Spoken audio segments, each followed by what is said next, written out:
எங்களை மன்னித்து விடுங்கள் ஐயா.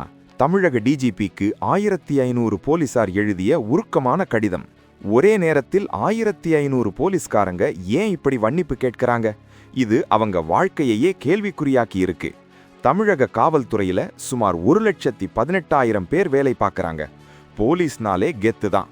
ஆனா அவங்களுக்குள்ள ஏகப்பட்ட கட்டுப்பாடுகள் இருக்கு. தினமும் ஷேவிங் பண்றதுல இருந்து யூனிஃபார்ம் மிடுக்கா இருக்கணும், தொப்பி பெயர் பட்டைன்னு எல்லாமே கரெக்டா இருக்கணும்.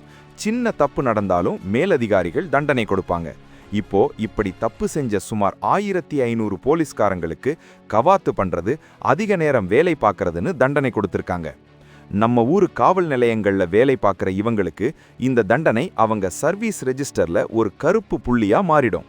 இந்த பிளாக் மார்க் விழுந்தா அவ்வளவுதான். அவங்களுக்கு கிடைக்க வேண்டிய சம்பள உயர்வு, பதவி உயர்வு, ஏன் முதலமைச்சர்கிட்ட வாங்குற விருது கூட கிடைக்காம போயிடும். இதனால மனமுடைந்த 1500 போலீசார் இப்போ தமிழக டிஜிபிக்கு தங்களை மன்னித்து விடுங்கள்னு ஒரு உருக்கமான மனுவை அனுப்பியிருக்காங்க. இது அந்த போலீஸ் குடும்பங்களின் எதிர்காலத்தையே பாதிக்கும் விஷயம். டிஜிபி இந்த மனுவை ஏத்துப்பாராங்கிறத பொறுத்திருந்து தான் பார்க்கணும். மக்களே, நீங்க என்ன நினைக்கிறீங்க?